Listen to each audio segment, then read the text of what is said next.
Now, Russia has become the first country to officially recognize Afghanistan's Taliban government as the country's legitimate authority. Now, this marks a significant step towards international acceptance of the Taliban nearly 4 years after they took control. A new flag now flies at the Afghan embassy in Moscow, something the Taliban were waiting for eagerly. In Kabul, the Russian ambassador officially conveyed his government's decision to recognize the Islamic Emirate of Afghanistan. We have sent our diplomats to those countries where we have embassies. Secondly, those countries accept our ambassadors, including Russia. Now, as Russia has become the first in our recognition process, we hope the series will continue. We welcome this and it will further enhance our relationship with Russia. Moscow has long been working with Kabul on counterterrorism, calling it an ally in that battle. The group known as Islamic State Horizon based in Afghanistan killed more than 130 people last year at a concert hall outside Moscow. Earlier this year, a court removed the Taliban from Russia's list of terrorist organizations. Russia said it wanted to pave the way for a full-fledged partnership with Kabul. And it's not only Russia. Other countries in the region have already been working with the Taliban. China was quick to welcome Russia's move, arguing that Kabul should not be excluded from the world. China supports the international community in strengthening engagement with Afghanistan's interim government and jointly helping Afghanistan in reconstruction and development. We support Afghanistan in combating violent terrorist forces and making contributions to peace in the region.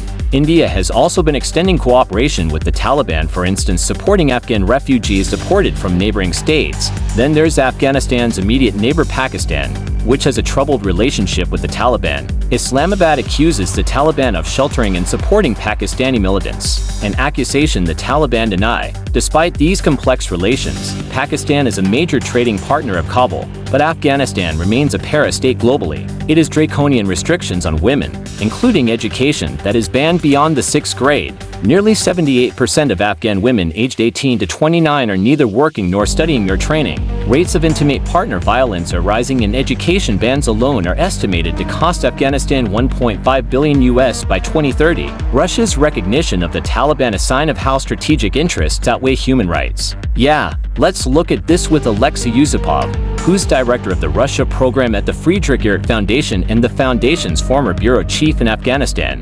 Welcome to DW. What do you see as being behind this Russian decision? There had been intensifying flirtations between Moscow and the Taliban even in 2021 just before. This is what Moscow does at the moment, right? It shuns the one criterion for international recognition, which is legitimacy.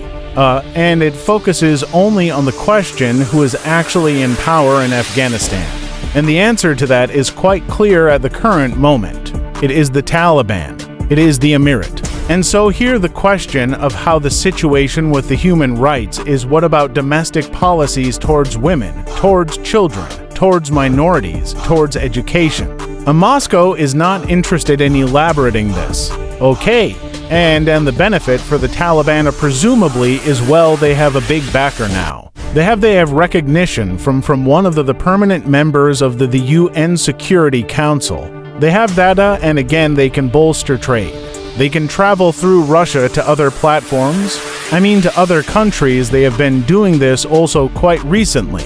They also can, I think, offer both the Chinese but also the Indians and other countries in the region a new level of diplomatic engagement backed by Russia. And then again, Moscow is constructing this narrative that there's a new wave of anti-colonial struggle going on. Right. So Moscow's effort focuses very much on this argument that Western colonialism hasn't ended. And now is also time to support struggle against that, and that might actually become one of the examples where the Taliban tried to show that their victory over the American invaders, this is how they frame it, is actually example of that it works. So I would expect a lot of PR around this, and I would expect a little bit of a real trade-oriented economic, a very pragmatic interest, where Afghanistan tries to find some betterment for its quite dire economic situation. China welcomed this move, but hasn't followed suit. Why? Again, there's a high level of pragmatism here. I would say there is Chinese business in Afghanistan for quite some time already. But China doesn't also, invest into diplomatic adventures like that. They also haven't recognized Crimea. If we start recounting what they haven't done, and it doesn't affect their relationship with Russia in any way. So I would assume that they will increase their engagement with Afghanistan. They have a joint border again, they have the interest in the rare earth. They have the business investment, but they don't really need to invest into something which might antagonize them. Pakistan might antagonize some other countries. So it's a very cautious, very pragmatic approach. Thanks for talking us through that so clearly. Alexa Yusupov from the Friedrich Ebert Foundation. Thank you. Thank you. Let's explore this with Ibrahim Bahis, who's a senior analyst with the International Crisis Group's Asia program. He joins us from the Afghan capital, Kabul. Welcome to DW. Let's start with why Russia's doing this now.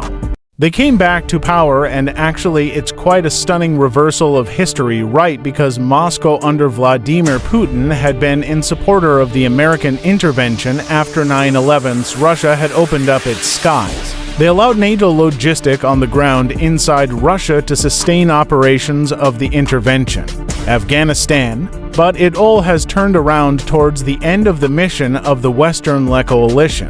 And now it's a very welcome example for Moscow of how this example of the liberal rule-based world order, as the experts and the American diplomats like to call it, has probably not delivered what it promised. And so it is accepting the realities on the ground, which is Moscow's aim here, because they also want to actually stimulate the same in Ukraine. This is one of the arguments I would actually claim, and then it's just sticking it up to the Americans, right? It's also very important to the propaganda out of Kremlin. Okay, so what are the material benefits that Russia gets from this? That there's ideas fleeting around about actual trade routes opening up. They're not new, but there is a potential link via land to Iran and then to some ports like Chabahar or Bandarabas on the Iranian shore. They're far from actually being active, but it has been floating around. And in a situation where the Russian Federation is actually encircled in terms of economic sanctions, it might become something real in a matter of years. A second argument is actually that there is trade happening. Afghanistan is in dire need of grain, other agricultural products, and also energy resources, and theoretically could offer a lot of rare earths, gold, and other minerals and resources, which are in its ground but very hard to excavate. During the Soviet occupation, a lot of geological surveys have actually produced maps of potential exploration, and actually Donald Trump in his first presidential term was very interested in rare earths out from Afghanistan. And so this is also an argument which is being cited for this new chapter. But again, it's something which is more reasonable on paper at the moment, because it would take a lot of gears. A lot of investment and a lot of security guarantees from the Taliban government that actually those joint projects would work and would actually go forward, because even the Chinese investments so far, which are much higher in magnitude, are not really materializing. And so we must presume then that Moscow has fewer problems with the Taliban's human rights record and their restrictions on women and girls.